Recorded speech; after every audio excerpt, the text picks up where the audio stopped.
What's up, everybody? How you doing? Welcome to a special episode of Horror Hangout. It's just going to be me and Hugh tonight. This is being broadcast on Facebook and both my YouTube channels because this is an important movie and I just wanted to talk about it. We've been trying to do this for like probably 2 months now. And so it's just, we finally had the time to get it set up and knocked out. So we're hanging out for a little bit. So thanks for hanging out with us. We appreciate it. We're going to talk about a movie that we both really enjoy called BRAWL in Cell Block 99. It is directed by S. Craig Zoller. I believe that's how you say his name. But he did Bone Tomahawk and Dragged Across Concrete as well. And if you haven't seen those movies, go see those movies because they're both excellent as well. Bone Tomahawk's amazing. Have you seen that one, Hugh? I've seen Bone Tomahawk, but I haven't seen the other one. Bone Tomahawk was killer. Yeah. Okay. Crazy. Basically, BRAWL is like a combo of the both of them, dude. If you just take out the horror element, you get Dragged Across Concrete. It's like sleazy detective noir. It's awesome. It's Mel Gibson doing like the most Mel Gibson shit you can get him to do. Mel Gibson too, huh? Yeah, bro. I love Mel Gibson. Well, as an actor. Yeah, I hear. Look, dude, I don't personally know the guy, and people are allowed to make mistakes, so I'm not going to judge the dude, but I do really enjoy his acting. Oh, he's made some great movies, iconic, historic movies. Yes. Oh, there she is. What's up, Julie? Julie. Okay, so let's just jump off the porch, dude. Let's get to boogieing, man. So this movie is about a guy who has a bad day, man. He's got a bad day, and his woman is like stepping. Hold on. This movie is 5 years old, folks. So major spoilers coming up. We're going to talk about all plot points. Just heads up in case you weren't aware that's what we're doing. That's what we're doing. So my apologies for not saying it sooner. I don't want to upset anybody. Although 5 years, dude, come on. Can't be complaining. So yeah, dude's having a bad day, and his lady's stepping out on him. He loses his job because of just budgetary restraints. And he decides to go back into the world of narcotics smuggling. And he gets caught up in the mix. And that's what he succeeds at. Like that's he can't seem to make it work as a regular guy.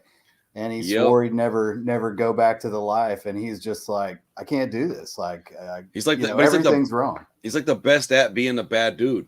Mm-hmm. And like his boss, like only trusts him to do these certain jobs. And like, I don't know. We don't have time to go through every single part of this movie because the movie's over 2 hours long, but we're going to touch across almost in everything. So if you like this episode of the show, I would highly recommend that you go watch the movie on Tubi right now for free. You can probably rent it on Amazon Prime for a few bucks. I will be editing this. I'll be editing this after we do the live and re-uploading it with some clips and photos and things too. So it might give you a little better taste of what the movie's got to offer. I really enjoyed this movie and I was hyped to talk to Hugh about it. So we're going to put some effort into this video. So, well, I love the prison genre. Yes, we both do. It's probably my greatest fear in life next to, some other terrible things. I don't want to list them, but man, going to prison to me for a long, long time, you got to prove every day your mettle. You got to fight the world every day. And all you have is your strength. And not only that, but you can't even have a friend in there because you can't trust nobody. It's total madness. People manipulate you. Everybody's out to get you, I would imagine. I've never been. I've only watched movies, but man, it's scary to me. I've been to county jail for a sort of extended period of time. And I've had a couple of close friends go to prison for a long, one of them was over a decade. And I got a couple too. Yeah. And the stuff that I've heard is just so exactly what you're fearful of. Like it's the exact same thing that you're scared about. We see all this stuff on true crime TV, man. They show us all of it. And so I can tell you right now that in county jail, they treated me far worse than these guys initially treated him. It gets insane and animated, but the way they talk to him and the dehumanize. Good grief. Yeah, they talk to him like he's stupid. And oh, you're going to reinvent string theory. Another genius here. I was like, man, come on. Bro, that's light work, dude. Them boys, they were calling us all kinds of stuff I can't even say on YouTube. Straight up. Right. Okay. So I got a little notepad here. So I expect Hugh to want to pull up some stuff too. So we're going to talk about this stuff. Pardon me if I'm looking at my phone and pardon the inevitable coughing, sniffling, and reading from my phone. It is what it is, folks. Let's see. I do want to point out before we go any further that the casting in this movie was spectacular. Like they couldn't have got it better. And Vince Vaughn is like a big old, you know, just country strong lumber arm breaking son of a gun. Man, hold up. Who'd have thunk that? Well, he's a big dude. He's like 6'4" in real life, I think. Yeah. He's very big. He's a very big, tall guy. I mean, you see how he looks in that Firebird? He looks ridiculous. It looks animated. It looks like a caricature. Well, that's what I liked about him cast in this role is you could see him just really literally snapping people's arms, like if it came down to it. And the fight choreography was in such a way that it catered to that style. And man, well, I was like, oh, it's perfect. This is I put it in the thumbnail. It's a modern day exploitation masterpiece. This movie is brilliant. And I watched it and I had an idea what I was going to grade it in my head before I watched it. And I'm telling you, dude, it superseded that by quite a bit. And I already thought highly of the movie. The choreography was filmed as if it was made in 1975. That's what it's supposed to look like. It's the pause, swing, and then the quick stuff is like this. Crunch. Yeah. Like it's all robotic and it looks so beautiful, man. They filmed it so beautifully. But I do got some stuff to nitpick about. They had the kind of 70s soundtrack going too. Oh, dude, right next to that, it says amazing casting. Boy, that car took a beating. Amazing music. That's like the first three things I wrote down. So in the beginning of this movie, Vince Vaughn pulls up after getting fired from his job, and he sees his girl like rehearsing lines in the car to explain things to him, and like pulling her hair down and putting makeup on her neck, got a big ass hickey on her neck, and he like just beats the shit out of her car, like, and I mean like strategically removes things with his bare hands. It's amazing. Yeah. The punch of the window, dude. Like, okay, when you I've seen this like 3 or 4 times now. I think 3. When you first watched this, were you kind of blown away when he just kept hitting it? I was like, oh, dude, that's real glass. Like, I think that might have been real glass. Anybody who's ever punched a car window and knows that it just doesn't break. Yeah, this guy over here. My dumbass broke my hand doing that. Yes, it'll break your hand for sure. So yeah, watching that, I was like, oh no, that's not a good thing. And then it crashes. Right? Well, so Chris up made a good point. She said he worked at a mechanic shop. He probably knew all the like things to go and pull out that are going to make it a pain in the ass. Like removing the hood is a pain in the ass to fix. Pulling that part of the headlight, pain in the ass to fix. And the rear view or the side view mirror. The mirror's expensive for no reason. Like, so he like manipulated the situation even further by doing that, you know. But he was really upset. Like I liked the writing in this movie was amazing. Yeah. Like, how'd you feel about the dialogue in that part when they go in the house and talk? Man, somebody cheated on me once, and I can say like that just makes your blood boil. And so, like watching him just come unglued, I was like, yeah, well, I smashed some things for sure. Yeah. Well, I've also had that happen with my best friend, nonetheless. This girl that I was with lived with her, and like banged it out with my best friend 2 times, and I did the forgiveness thing the first time. I did the suck it up and forgiveness thing because I thought I loved her. Hindsight always 20/20, right? But I did the forgiveness thing too, and that was. And just because I'm break another car, just because I'm petty like that, it was Crystal Bissell. Why would you do that shit to a player, man? Why? Nah, because you're an asshole. That's why. It is what it is, bro. Don't do some shit if you don't want to hear about it later. So that was so petty, bro. No, I really genuinely. It's your show. Oh, bro, no, that's the fun of having a platform to do silly shit on. You can Hell do silly stuff on it. That's what I'm saying. I never claimed to be mature, because boy, that would be a lie. I really liked the conversation they had. I thought that it was realistic because he's like, he's like straight to the point about it. Like he's pissed off, but she's giving him answers that maybe he doesn't really want to hear the answer. Yeah. Like, are you fucking somebody else? Yeah. How long you been doing it? A few months. He's like, oh my goodness, really? That could have been like yesterday you started this. And then he's like, why? And then she tells him why. And I was like, oh man. Yeah. And then she's like, you could tell she loves him. And you could see the pain on her face too. Like not making excuses. That's a horrible thing not happy. Somebody. Yeah. Yeah. But Just the writing in this was so ridiculous, man. It was so good. Oh, and then he had that creamer analogy, bro. I mean, like, this is the little things that grab me in movies like this, because I feel like that's me. I would say something like that because that's exactly how I think. I go to a store and they got 3 things out. I want one of them. They're all facing the other way, but I grab one, and every damn time it's the wrong one. Statistically speaking, I should be picking the right one occasionally. I even use the words, dude, mathematically speaking. I use that term all the time because I'm a math guy. I felt that deep in my bones, dude. I was like, I get you, Vince Vaughn. I feel you, bro. Yeah. The coin flip, and you've got 70 heads. Eventually, you'll start to equalize the reversion to the mean, but that never happens. It should, according to that theory, and it doesn't always do that. Life isn't always fair. Life isn't always 50-50. Nope. It doesn't revert to the mean always. That's for sure. Dude, my throat's like immediately drying out. I should have gotten a bottle of water. I'll try to ignore this. It's driving me nuts already. Well, back to the casting, man. I was going to point out Udo Kier was the doctor in it, and we just saw at Alamo last weekend, Flesh for Frankenstein, and Udo was the doctor in that movie too. Well, that's probably why he was picked then. Yeah, because I didn't catch that because I only got the last like 15 minutes of that movie. So because I was working. Well, Udo was like probably 30 something in that. Well, movie. this character, bro, like what he was saying and trying to do. We'll get to that in a little bit, man. Let's that was like that might have been the most gnarly part of this whole gnarly ass movie. So whenever they have that discussion in the house and then it zooms forward 18 months, something that I noticed immediately that I really liked, wasn't the car.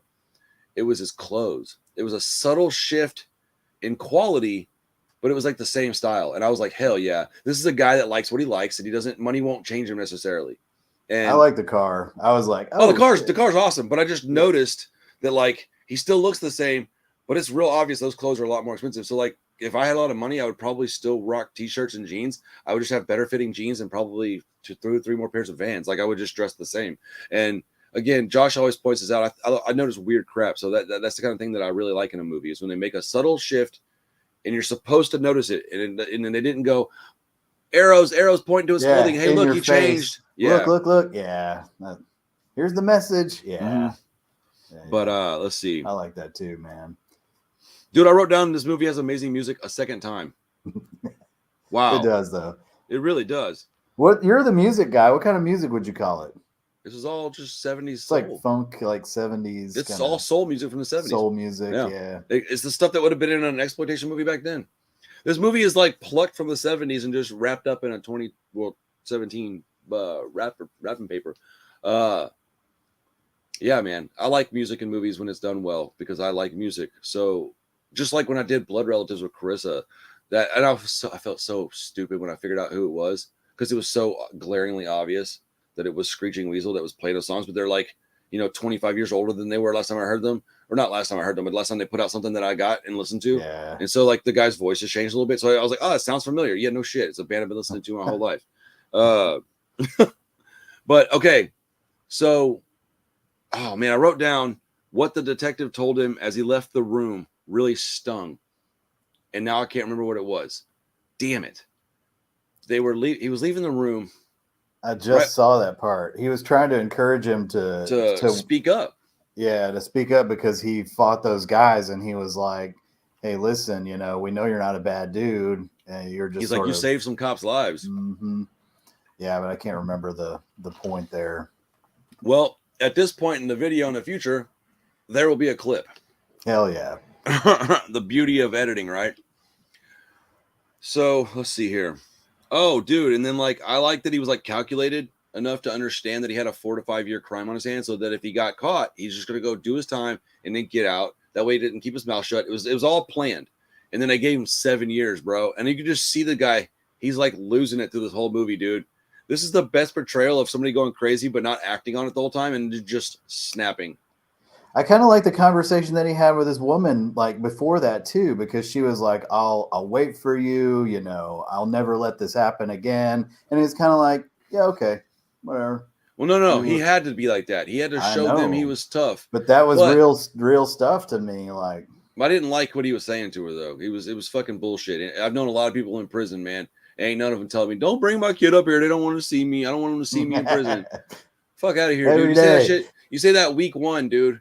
Week 2, you're like, "Please get up here with my family. I need to see some people that are Oh, I not bet. prisoners." So, like little things like that drive me nuts in movies. But you know, the suspension of disbelief, man. I can watch any movie and go, "Oh, that was awesome," because I can see how that could be real. Like I don't nothing. The craziest premises will get me all excited because I don't really take it's a movie. We're supposed to enjoy it. Let's see. But yeah, he saved a bunch of lives and they gave him more time. I thought that was super American judicial system. Like Yeah, pretty accurate. very accurate. Unfortunately, I think people that do good things often get in the worst trouble. You shoot Well, he the was maim. making a huge drug deal at the time, I think. So Yeah, but he saved a bunch of cops. That should stand for something, man. I Drug agree. deals, dude, they're gonna get the drugs anyways, man. Drugs are not violent crimes. The murders of the cops would have been violent crimes. The True get the that. drugs in is not a violent crime. I don't. It's gonna get here anyways, bro. As far as I'm concerned, dude. Okay, did you recognize that guy that played Lefty at all? Ooh, who was Lefty? The prison guy that brought him in and showed him around. The black dude The with a old mustache. man? He's the old guy No. with a mustache. Then the guy, the boxing guard started talking to him, and he's like, "You can interrogate him another time." Was Yeah, the that guy. Yeah. yeah. I recognized him. I don't know what from. I didn't. I finished it right before we ate. Then I came in here and sat down. But he looked like he played a cop more than a inmate, bro. That guy looked like a straight up detective, like straight up looked like a snitch, bro. But I think I recognized him. And I was thinking that he was in that show Scandal, but I think I had the wrong guy. But he looks like the guy that played that woman's father. Anyways, anybody that knows Scandal might know what I'm talking about. But if anybody knows who that guy is, there will be a picture of him on the screen right about now. Let me know. Because I'm not going to look it up. Carpenter. Let's see here.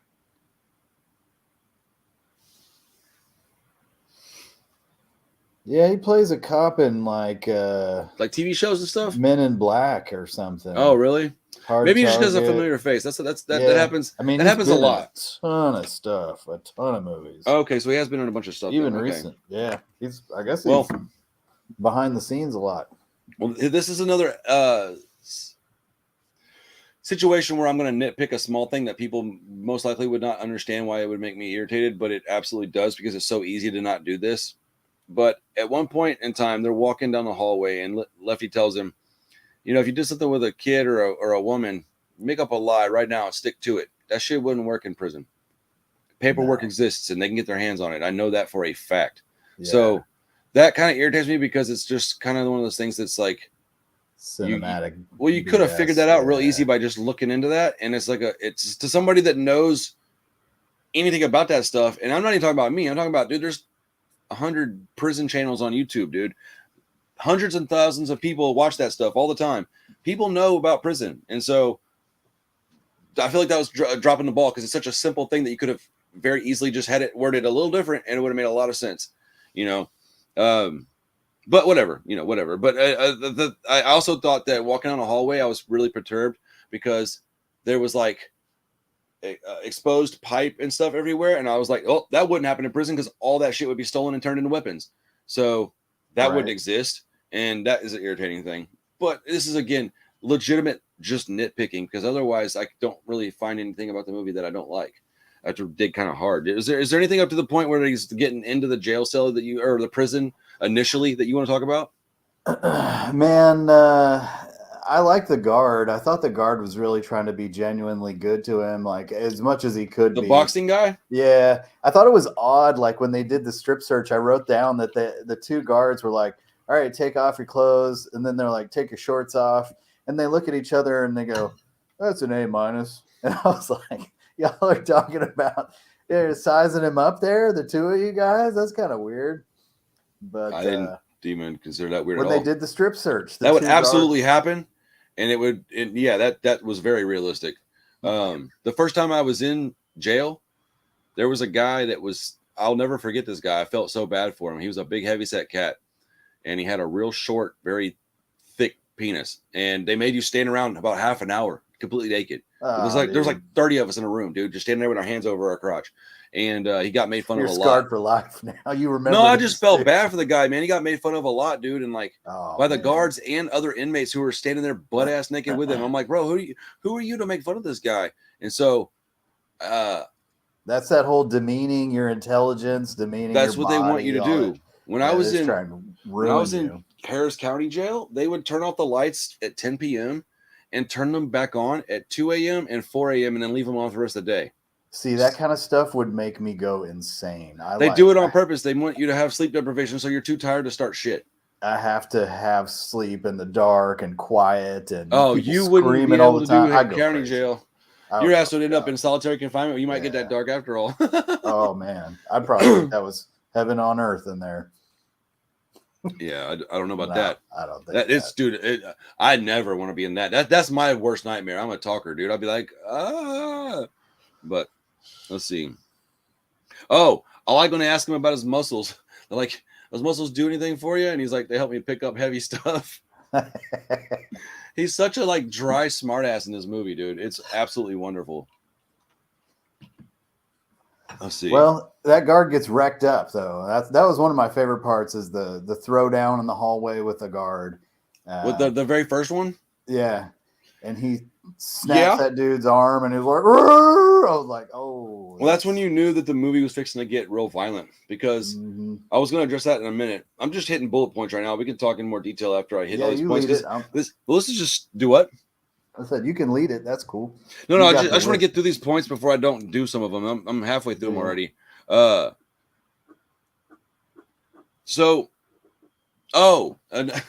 Another small thing, dude.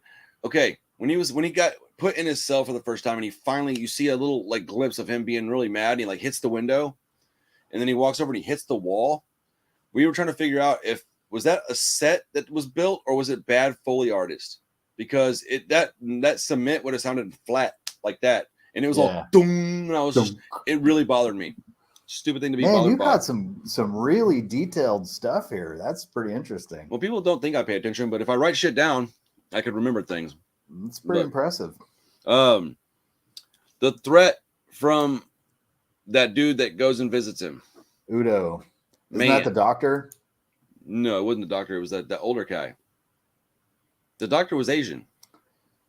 Oh, the doctor was Asian. Udo was the guy he negotiated with on the phone, wasn't he? That's the guy you were talking about. I was really confused a minute ago, but I was like, I don't really actually know, so I don't have any reference. But so that guy goes to visit him in jail. Okay, so let's give a quick rundown of what has happened up to this point. So he goes, finds out he has the bad day. He gets arrested after doing a drug deal goes bad. He's doing like a pickup of a major amount of narcotics. I think it was heroin that he was moving. And he ends up killing the two guys. So it's two factions linking up to do a job. He's head of the job. They do something they weren't supposed to. Instead of, he says, if I tell you to dump the package, you dump the package, right? They say, yeah. Well, that ends up getting dangerous. He sees the cops coming. He says, dump the package. They refuse to do it. They get into a firefight with the cops. He kills them because getting the cops killed, that's just going to make the whole situation worse. And so he knows that by doing that, it's going to save his skin and is probably his people. Well, that cost the other guy, what was it? Some millions of dollars and then some jail time. And so they kidnap his girl, who's at this point in time pregnant. And he basically tells him, I don't even know how I can talk about this on here. I might have to bleep some of this out. So he basically comes to the prison and gets on the phone with him and tells him, hey, we've got your gal. And I've got this. Bro. But the way he does it, he says, we got a doctor who's an abortion specialist. And you can just see Vince Vaughn's face like turn green, dude. He's like, what? And then he says, he's not only going to just abort the pregnancy, he's going to sever limbs from that child and send them to you. Like, yo, what? I've never heard something in a movie that caught me like that. That was the hardest thing that I've heard because immediately I got like repulsed. I was like, oh, wow. Because people like that exist in the world, man. Yeah, savage.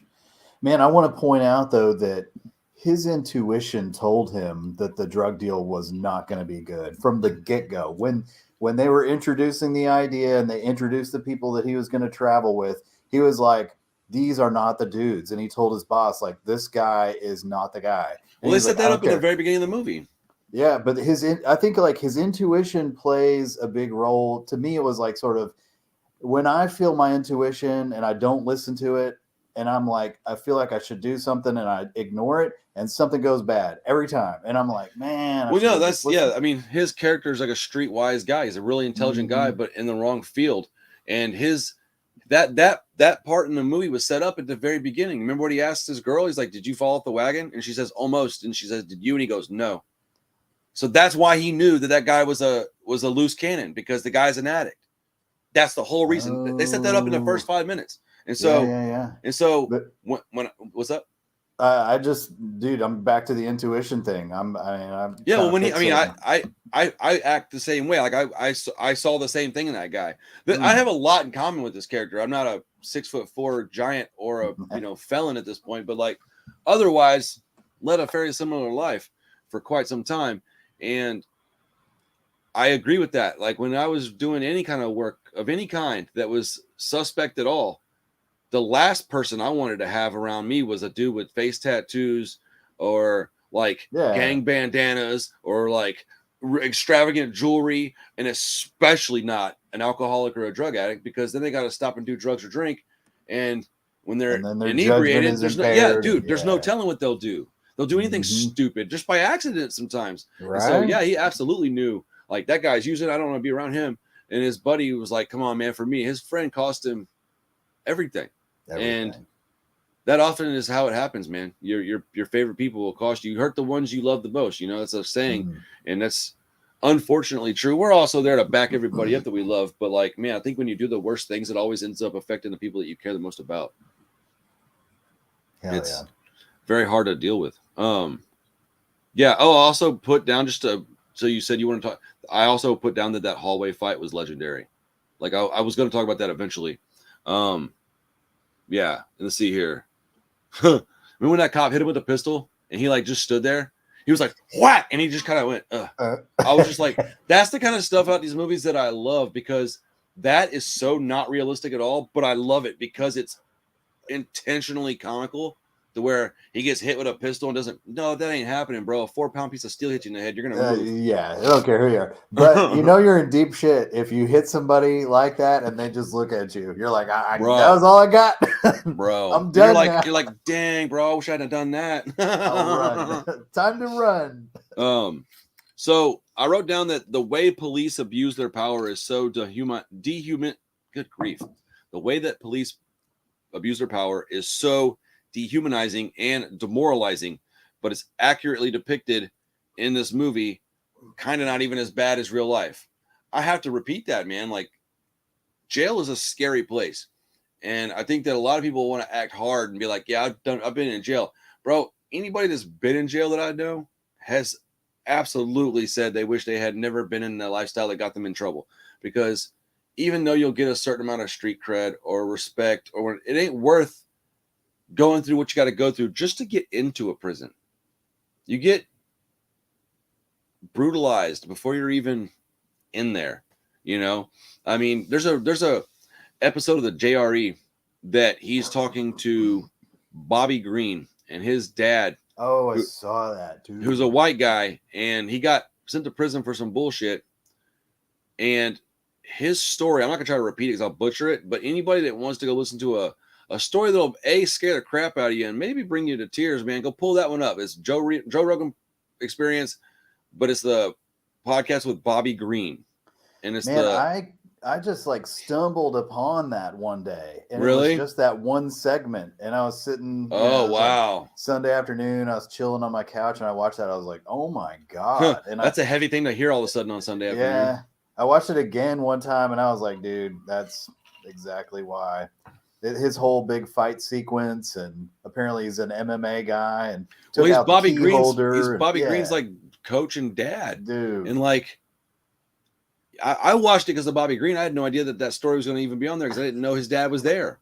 I was like Bobby Green. Bobby Green's cool. He's the kind of guy that I would hang out with. Yeah, bro. It was awesome. Yeah, yeah. Was something. I like when that guy goes. They're in the courtyard or whatever the place is called outside, and he goes, you want to start some stuff? And he goes, I'm more of a finisher. Dude, there was so many one-liners in this movie that were just so good. There's going to be a lot of clips of that in this video, I would imagine, at some point. But I really enjoyed the dialogue in this movie because a lot of it was like low-key, real funny. And this movie is so dark that it's kind of nice to have a little balance in a movie like this because it's 2 hours plus, and that's a long time to sit there and watch something spiral into hopelessness. It's like man's descent into hell. He just starts here and just goes, just For straight sure. down. Well, it's a descent into madness, but it's like I like the fact that it's all in his eyes until like the last act, and then it's like, oh shit, he snapped a long time ago. He's just now getting to work. Okay, let's see. Oh man, and then I wrote down that the quick bursts of violence in this movie were very brutal, yet very awesome. Very brutal, man. This movie was extremely brutal. It was like long stretches with it in between violent parts. Because you're thinking Brawl and Cell Block 99. This is going to be a fight-in movie. It's not really a fighting movie. It's a survival story. Hell yeah. And there's long spells in between any kind of violence. But the violence is so short and just bombastic. It just comes out of left field. Just boom! Blows up in your face. It's real quick and violent, and it stops. Broken arm. Broken leg. Bro, and they're snapping them off, and you're hearing the crunches. It's wonderful, man. It's awesome. That's and the then deal. They throw that belt on him when they go into Block 99 because that's the prison inside the prison. Oh, my goodness, bro. What was in that belt? Do you have any idea what that was? They were like electrodes, so they were shocking his like kidneys lower, and liver. Yeah. So like I knew it was something shocking him, but I didn't know if it was like a pulse thing or like a sensory. But it looked like it might have been mostly electricity. It looked real painful. Oh hell yeah! I've got a TENS unit. I use for like back therapy and stuff. Like really? Sore muscles. Yeah. And man, if you crank that thing up too much, it'll start to twist your insides, and it hurts. I saw a video. High though, so I saw a video of this girl doing one like that on her ass, and it was like, do 10,000 squats in 5 minutes, and it was like, and I was like, all right, this is just a cool video. But yeah, I'm sure it was that times. I mean, if you have a big ass belt like that with a bunch of batteries and shit on it, you're weighs 14 pounds. You can feel it in your gonads. For real. Let's see. And then they had glass on the floor of his cell, and hit him with that shock, made him fall down. He's pulling glass out of his leg. And he has to like cover his face because it smells so filthy in there. Oh, the first cell he goes into, they're like, oh, the shitter's been stopped up for years, but people seem to keep using it. I was like, oh, dude, I kept smelling through the TV, bro. I was like, oh, don't show the picture.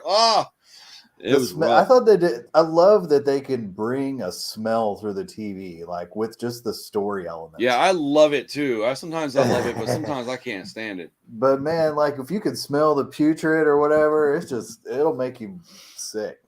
Bro, it was wild. Let's see. More violence. I only got a couple more bullet points I want to just bring up, and then we can start just talking about little parts of the movie that you want to talk about.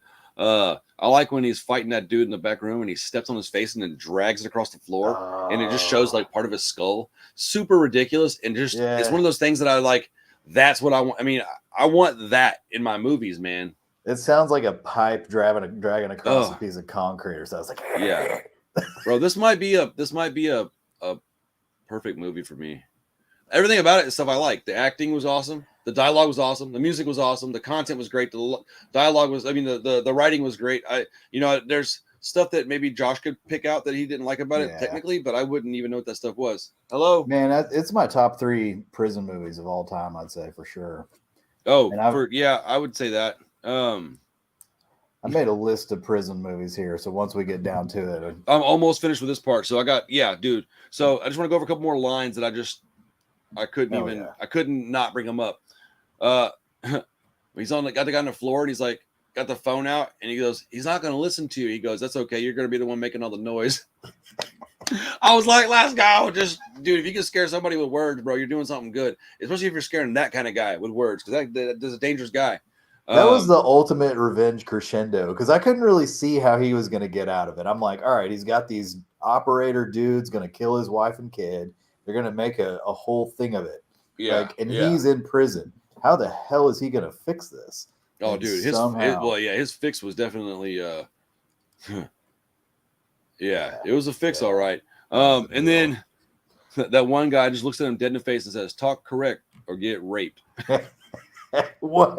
You don't remember that? Yeah, no, I do. Oh, okay. But Yeah, like, bro. having somebody say that, Dude, correct. like I can't even imagine. I would be like, wait, wait, I don't know what to do right now. I would be like, can I just get some duct tape, please? I'm gonna shut my mouth. Like, is that how that works for you? Just like, okay. Yeah, and the last two things I wrote down was the ending of this movie is absolutely perfect and amazing. And then I put, this is a 9.5 ... Wait, I think this is a 10 out of 10. That's what I put. So that's all the little bullet points I wanted to bring up. We touched on everything. Just didn't want to forget any of it. I always forget stuff I want to bring up.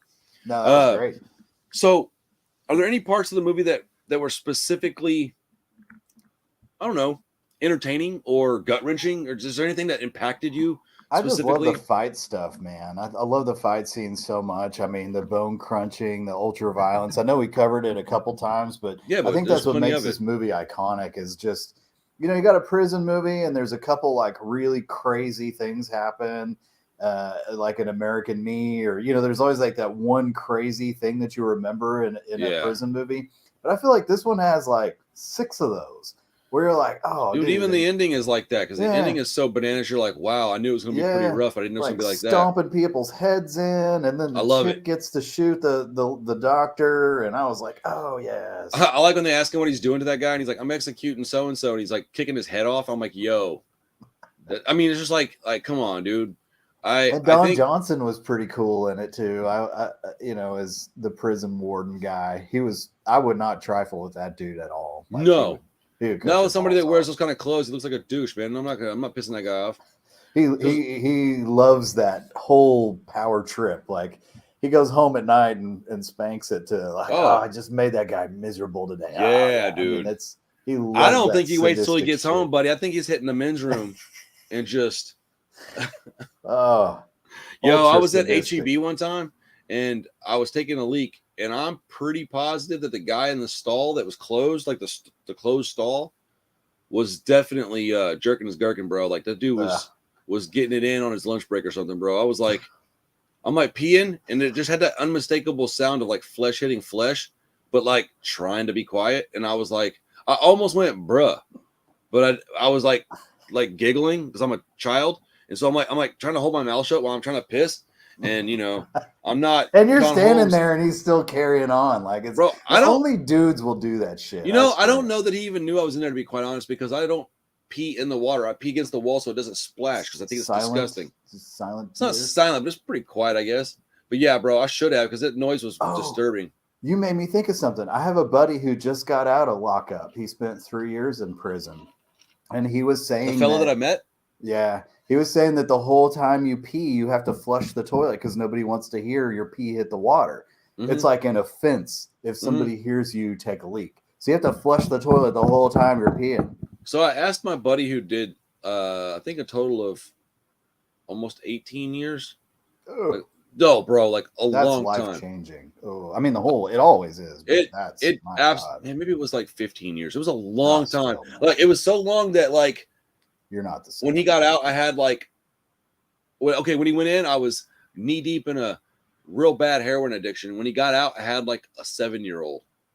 Like that's how, you know what I'm saying? So like, you just time warp 15 years away. Totally gone. And but he was telling me things like that when you're taking a leak or whatever, and then if you take a shit, you have got to be quick with it. You've got to flush it. Like they don't want to smell it because it's like this is all we've got, man. We got this place.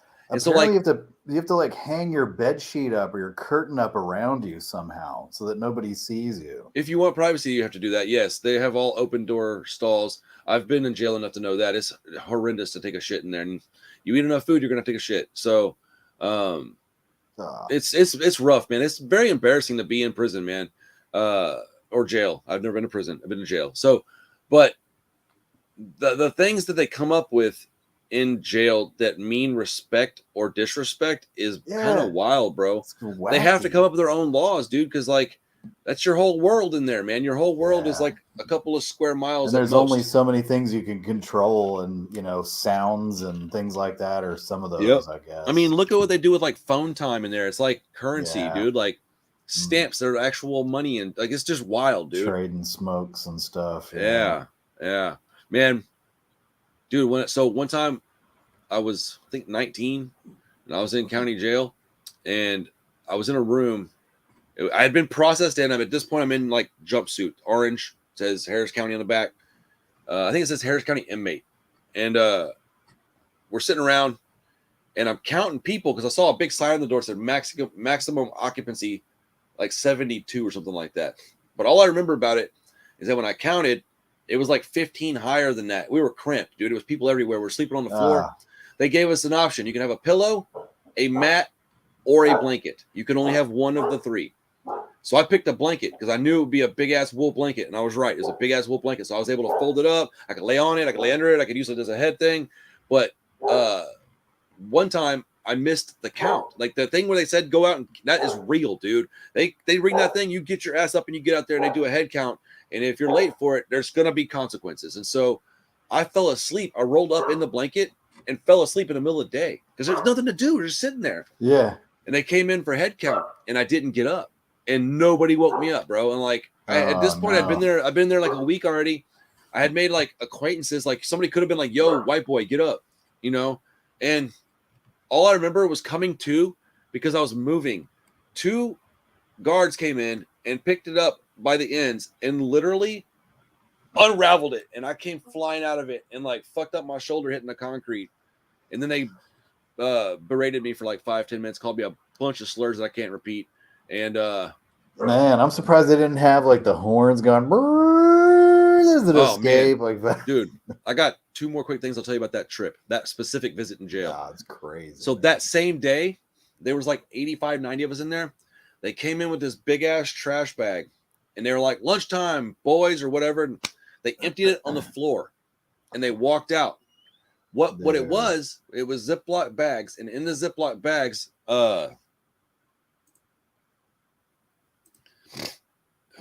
boom, problem fixed. He said, "I'll whip both y'all's asses." Cool, you're blocked. It was Ziploc bags, and in each Ziploc bag was like damp bread, mayonnaise, and a piece of bologna with a graham cracker thing the size of like a king size Snickers bar or something. And it was graham cracker with, and I mean frozen solid peanut butter and jelly. And then there was nothing to drink. You had to drink from a thing out of the back of the toilet, right? Well, what I didn't know was that they got food for the amount of people that were allowed in there, not the people that were in there. And I know this is a fact because I watched a lot of little bitch dudes not eat food that day. Because I got my ass up and got some food. I ain't had to fight nobody for it or anything. It was like, I just was like, nah, but I'm not going to be that guy. I was already tattooed pretty heavily at 19. So like, I at least had an image of like, okay, he might fight back. So we're not going to fuck this kid. He might be connected. Yeah. So like, no, just that I'm not going to get beat up on and taken advantage of. I'm not going to be your bitch. It ain't happening, dude. You're going to have to put a beating on me if you're going to do it. And so I got food, right? But I remember I gave a juice to one of the guys to get anything to eat. And this guy Southside was like, yo, you can't do that shit, bro. And I was like, fuck. And I mean, I immediately knew why, because I can't be nice to the guys that are weak. Then I'm lumped in with them. But that guy Southside, I was in there for a while. So I'm sitting in there with him a couple days later, and they bring in some new people to take some out, bring some new ones in. This guy comes in with long hair, bro. Like it was down to his ass cheeks, dude. It was long. And we're all laughing and cutting it up. And it was me and like 4 or 5 Latino dudes, right? One of them is this guy Southside. He has a tattoo on his face. And dude, middle of his laugh, boy stops laughing and goes, "What the fuck?" And I was like, "What?" And I immediately was like, "Nope, I don't want to be involved in whatever's fixing to happen." And he's like, "Hey," they called me Wedo, and there's, "Hey, Wedo, hey, go ask that guy if he's from so-and-so neighborhood." I was like, "Bro, I don't want to get involved with this." And I said, I gotta ask, dude, what do you think that guy is? Who do you think that guy is? And he goes, "I think that dude shot my brother." Bro. Oh no. Oh, dude. And I was like, "Oh no." I was like, "I'm not getting involved with this, bro." And he goes, "Look, man, you go ask him, or I'm gonna go ask him, and then I'm gonna come over here and talk to you." And I was like, "Fuck," because I thought we were cool, man. No, we weren't that cool. So I get up, and okay, so in this particular cell, it was like a weird shape. It had like 5 walls. It was shaped weird. And against one of the wall was all doors for single cells. And then out in the room where we were sitting, it had 2 big ass like benches bolted to the ground. They were stainless steel. All the benches were stainless steel. And you can sit on them, you know, you can't put your ass on the table, bro. They will not put up with that. The inmates won't. That's where you eat. Your ass does not go on that table. Another one of those weird rules. So I finally go over there and ask the guy. I'm like, hey man, hey, I heard you're from such and such neighborhood, bro. I'm from 3rd Ward over here in this part. And he goes, yeah, man, what's up, man? And he says his name, whatever, and he goes up to reach out and shake my hand. And bro, I was so scared. Like, I'm not gonna even front, bro. I was fucking terrified. And I just snubbed him, bro. I looked down at him. I looked over at Southside, and I must have had like fear in my face because I just walked away. And before I even got to the other side of the room, that dude, that big ass Mexican cat, had run over there and grabbed this dude. The reason I said his hair is he grabbed him by his hair, and he slammed his face down on that steel table, and then he grabbed his head and he slammed his head on the concrete, and then he held his hair and kicked him in the face a whole bunch of times. And it was like, I guess he was pretty confident that he. Oh, it was the guy. It was the guy. He shot his brother. I mean, somebody with hair that long, you probably, dude, immediately, bro. As soon as the guy walked in, he was like, "That's the guy." Like, it was wild, dude. It was scary, and so hell yeah, it's scary. Those guys are already up to no good. I was 19, bro. I was a baby, dude. I thought I was tough until I went to that place, bro. No kidding, dude. I thought I was tough, and I went in there and was like, "Oh shit, I'm not very tough. I'm not even a big dude. I'm a tiny guy." And so, dumbass when I was 19. Bro, I learned a lot. Shit. Yeah, I learned a lot in a few days, man. And so, but that's when you said the air horn thing, it reminded me because that's when the alarm, blinking lights, dude. They came in there and they hit us all up with that pepper spray. It was in the big canisters. It was like foamy pepper spray that just stuck to you, dude. I had burns all over me, dude. It was fucking awful. But the worst part about it is before they let us clean ourselves up with all that pepper spray, guess what they made us do? Clean that whole fucking cell. And I mean, clean it, bro. Covered in pepper spray, dude. Shit in our eyes still. We had to decontaminize it because it had blood everywhere. There was blood everywhere. There was blood all over the place. This shit was all over the fucking windows. There was blood everywhere. That guy got the shit. He got fucked up, man. And apparently they're big on the masks now. Like, if you don't have your mask on at all times, they will throw your ass in solitary. Bro, I got homies that would love that shit because they go in there and do some criminal shit, man. Oh, I bet. Yeah, they would be happy to wear a mask all the time in there because you can't tell who's who. Right. So the end cap to this little story is they took that guy out of there. Well, took one guy to the infirmary. That guy was fucked up, bro. It was kind of weird. He was missing a bunch of teeth. Like, that guy's face was all fucked up, cuts everywhere, head, dude, big chunks of his hair on the floor. Like, it was gnarly. Oh, dude, it was wild. And they take Southside out, like, in handcuffs, right? And he's just laughing. I told y'all motherfuckers, I'm wild, bro. I told y'all I'm wild, bro. Southside motherfucker, just screaming, right? Throwing up gang signs behind his back with the fucking handcuffs on. And so I'm getting released like a week later, right? This is the best part of the whole story. And this dude's dangerous and scary, right? I'm walking by this room, like row of solitary rooms, and they have these little bitty ass windows up the very top of the door. You can see out of them if you're on the top bunk, but it's just like bars, no glass. So you can talk. And I'm walking by, and I hear, Wedo. And I'm like, what the fuck was that? And I look over, and it's Southside in his solitary. He goes, yo, Wedo. Hey, appreciate you, bro. I'll see you on the outside. And I was like, yeah, bet, bro. I got the fuck out of there. No, dude. You won't. Oh, shit. Bro, hey, if that dude ever sees this video, bro, he was a soldier, dude. I was terrified. No. I'm not going to even act like I was tough. I was so scared, dude. That shit was wild. But I've been telling that story for like 20 years because it was so crazy and it happened right in front of me, dude. I've seen some people get in lots of pretty violent fights, but that was one of the worst ones I've seen because it was just so one-sided. Because it was immediate. It was just like completely unexpected. Like, you got to expect if you're running that kind of lifestyle and you're going into jail, you're going to run into some people you know that don't like you at some point. Boy, stay on your laurels, dude. Like, rest on your laurels, dude. Be ready to bounce, man. Like, even I knew that shit. Dude, but that's 100% why I don't want to ever go to prison. Dude, for real. That's 150% why. I'm gonna kill this dude. I'm gonna smash his face in, and I'm like, now. And I need your help to figure out that's the right guy. You're like, hold on, what? I was not going to prison for that piece of shit. No, bro. I mean, that story really kind of goes really hand in hand with this movie. Yeah. The movie was quick and brutal, just like that fight was, man, and it was exaggerated, but all of it was based on something that could really happen. The whole story. Man, it's like that. It's like that in real life. Where, like, in a blink of an eye, you're done. Like, and it all comes crashing down. It's so fragile. Your life and your trajectory upward can just easily be disrupted by. I mean, even if it's not prison or some violence or something. Like, what if you get sick or hurt somehow? Or Nowadays, it's fentanyl. You go out and do like an Adderall to stay up and study for a test, and you die. And you're dropping dead. Yeah. I just heard a story about that happening to a like 18-year-old girl. Like, and she was like a straight A student, never done a drug in her life. Bought a Adderall on WhatsApp and died. Like, what? Like, what? No. I'm sorry. She bought a Xanax because she was having trouble sleeping because she was studying all night. And took a quarter of it and killed her. A quarter, bro. I can't even wrap my head around this shit. I can't even figure it out no more, man. I'm so scared of drugs now that I don't think you could pay me to do them. Like, yeah, that's for sure. They're like selling drug testing kits at Walmart and shit. Like, it's that to test your drugs before you do your drugs. Like, let me make sure this is what I really want, dude. For real, so make sure there's not fentanyl in it. It's that's how bad that stuff's got.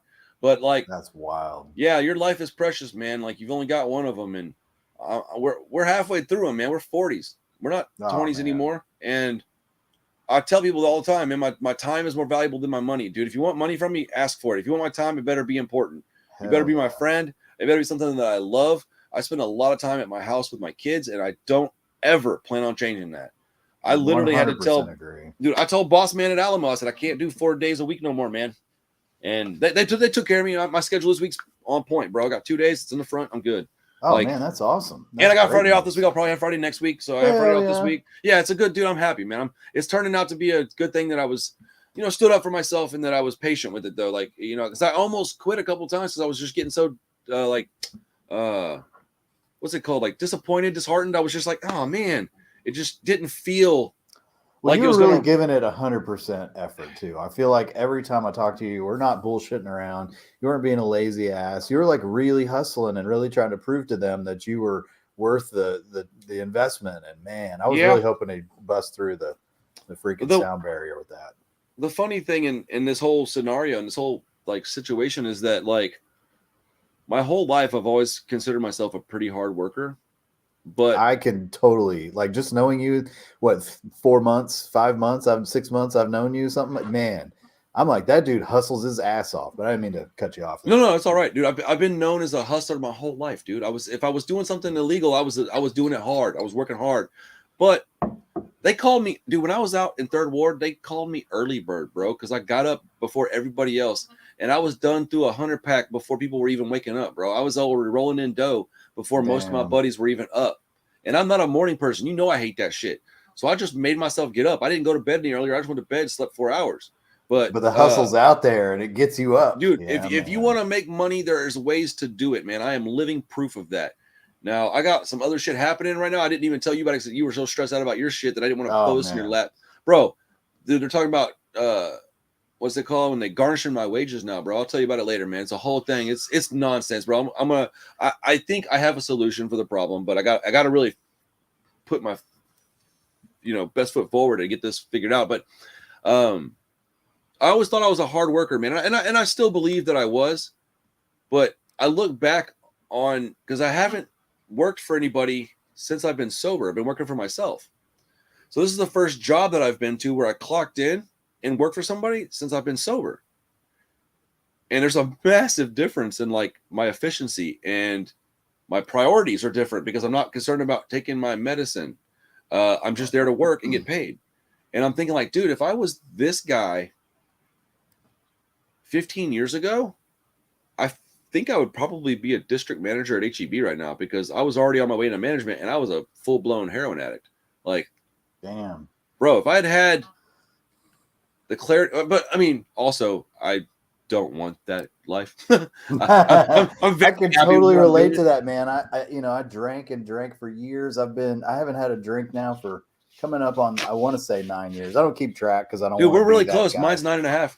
Yeah, I don't like to be like, oh, that's my date or whatever. I'm like, I know mine's like sometime in July. Yeah, I know mine's January 1, but I can't remember the year. But I know it's been a long time, and I think back, I'm like, man, if I'd have just had my shit together a little more, like if I just wasn't quite so, but that's being young. But maybe not though, because you know how it is that butterfly effect thing, man. Because like maybe not, because had you never drank, you never would have known that you had what it took to do what you're doing now. So you never would have got there anyways.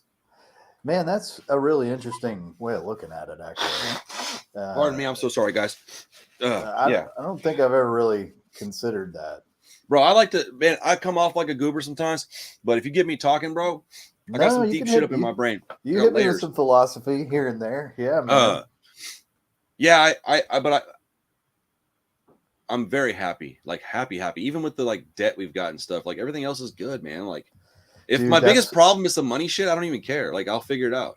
I was trying to tell myself that the other day. Like I lost a lot of money in the market, like just an insane amount for me. Well, that same and days when I got that stupid letter, I was like, I'm not dropping this in his lap right now. Well, I lost a lot 1 week, like a week ago, and then I lost more this past week, and I was just like, oh my God. Yeah, like that's pretty rough. It was like an emotional roller coaster for me. And so, I think it's more mental than anything else at this point, because I know my system works and stuff like that. But man, it's just like you said, like live and learn. And I had to tell myself, like, look, I got my health, I got my kids, like everything's fine. Like it's all just in the ether, all these hypotheticals that I'm sweating about. But at the end of the day, I'm just so thankful for, the things I do have. And I just keep looking up, and I'm like, man, it's going to be great. Like, I don't remember what movie it was, but it was one that I watched in the last like 24 hours. I've been watching a lot of movies, and the guy said, you can't rewind the tape.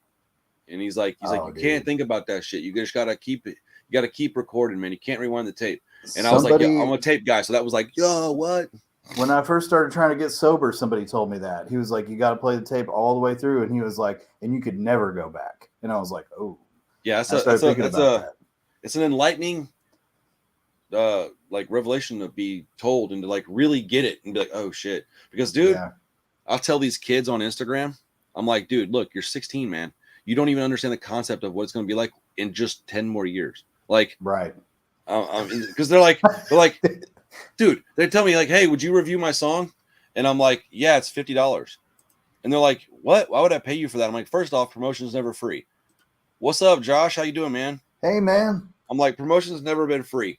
It's not going to start being free now. I said, but if you're not willing to throw just a few dollars at your own craft, why would I spend my time messing with it?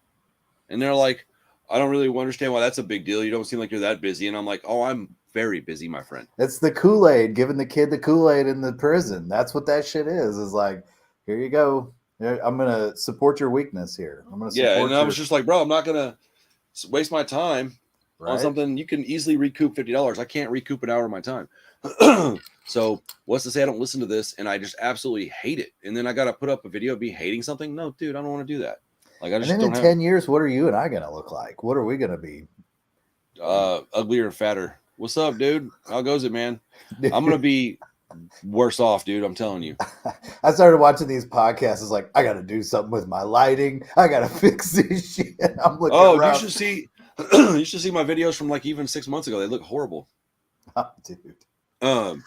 Dude, you know what's cool? I got Chris on Alpha Brain, and like today she came in like specifically thanked me for getting it, which just made me feel really nice because, it's just nice to hear thank you for something that I didn't really feel like I was putting a lot of effort into. I just care about her. But she said it's like really helping, dude. And I mean, like, I can't tell you how excited I am that it's helping her because we've been looking for literally 2 years for something to help her because they took her off her medication when Parker was conceived. I might have to check that out. It is really good. You were talking about it like a week ago. Yeah, it was. I got to take a half dose though. I wouldn't recommend a full dose of it. Oh, nice. Oh, dude, this video, I think we did a really good video, Hugh. I think we had a good flow and we talked on a bunch of topics. We went on I told a couple of really good stories. So I did want to say we're not done. This is in my top 3 prison movies. And I don't know. I know that my number 1 is Big Birdcage, just because I like the women in prison thing. Okay. Thank you, Adam, by the way. But I don't know what my number 2 would be, or 2 or 3. This is shuffled around in there, but I got Papillon, the original Papillon. I really used to like that movie. I know it's not a great movie, but when I was a kid, I used to watch it with my dad. Steve McQueen, Dustin Hoffman. And man, I've seen it a bunch of times. I think my favorite ones would be way different than yours. You've seen more than I have, though. Bronson is pretty good. I know you don't like Bronson very much with Tom Hardy. That movie. American History X, Con Air, American Me. American Me was fucking crazy when I was a kid. I was like, oh my god. Yeah, I liked that movie for a long time until I learned something about it, and I don't like it very much anymore. And so I don't want to tell you what that is because it'll ruin the movie. It'll ruin it. Okay, Yeah. don't. Shot Yeah, Caller no. is a recent one. I don't know if you've seen I like Shot Caller. Shot Caller's good. Nikolaj Kloster Yeah. or whatever his name is. 12 Dude, Monkeys. This is probably my favorite prison movie. This one? Yeah. Yeah, I can't think of one I like better. I'm trying to think, dude. I'm struggling, man. Blood In, Blood Out's pretty Blood In, Blood close. Out's badass. You sold me Animal Factory. That's the name of it. Animal Factory. That's in my like top 10, probably top 5. Eddie Furlong and William Dafoe. That was a great movie, man. You liked it? I'm glad. Yeah, it was amazing. I got it home and I was like, what is it? This is going to be a B grade movie at best. And I watched it. I was like, damn, that was good. Straight up boss, dude. That movie's awesome. Yeah, I'm glad you liked it. I'm glad you trusted me to buy it because, man, it's hard to sell somebody something that you're not sure of. And I was pretty positive you'd like it, but it's also like $30. Everything I've ever bought from you has been pretty fucking good. Like, y'all hear that? I've never had a video where I've been like, oh, that was great. You sold me Thief. That was the first thing I bought from you was Thief. And dude, that's one of my favorite movies. So good. Dude, that is maybe top 2 or 3 heist movies for me. I was talking to Josh the other day about Michael Mann. I think that's his name, the director. He knows more about these things than I. Yeah. And I'm really into like this kind of solitary life. Like a guy's got a single-minded pursuit. And that was Thief. Like he's just single-minded about his thiefdom, So he's like, and I kind of feel like that I want to be, single-minded in my life to some extent. Ooh. I watched a movie. I'm not going to even respond to that. Adam. I watched a movie called Honest Thief. Maybe the worst name I've ever heard for a movie, but it's got Liam Neeson's in it. And he's a bank robber who has like $9 million in cash. He's never spent any of it. And he's just doing it because he likes the thrill of it. And then he meets a woman and decides to stop because he loves her immediately. And he basically, like, at the very beginning of the movie, decides to, I'm not going to tell you, like, what the movie's actually about. This is all the beginning. He decides to give the money back and go ahead and serve some jail time so he can live with her without worrying about it. And, he tells her he'd give up $9 million for her. And I told Chris I'd give up $9 million for her. She didn't know what I meant. And to explain it to her, she was all, rosy cheeked and shit. But, you know what I could do with $9 million? I certainly wouldn't give it back. No, man. But it makes a great movie. Makes a great thriller. But so if it's got Liam Neeson in it, he probably just goes through the rest of the movie annihilating dudes. Yes, and I absolutely love all of his VOD stuff, dude. Like I've watched a lot of Liam Neeson movies in the past 5 years, and I like them all better than his good stuff. Nope, I'll take everything from Taken forward. What's that one? Walking through the tombstones or something? A Walk Among the Great. A Walk Among the Tombstones, I think. Yeah, that's a good movie. Yeah, I don't know. He's got what the about one where what about the one where he kidnaps his daughter? Like, or is that three different movies? Wait, what? His daughter gets stolen and taken. Taken, yeah. That's there's like Taken really 1, 2, 3, 4. There's 3 of them. Yeah, 3 is pretty rough. 2's decent enough. 1's I think amazing. a pretty great movie. That's iconic. But yeah, I think that Vince Vaughn was probably the best person they could have chose for Brawl because his size, it was necessary. They needed a big, lumbering, heavy man because so I had it on downstairs and my son walked in and it's a prison movie and he was like, is that Vince Vaughn? And I was like, yeah. It's like just not his typical role. That's what's so great about it. Yeah, dude's genius. He's genius. Everybody sees him as this, like, I don't know, like role models and Wedding Crashers type of guy, right? If you go further back, you'll see Maid and Swingers, dude. Vince Vaughn is that kind of guy. He's a baby. But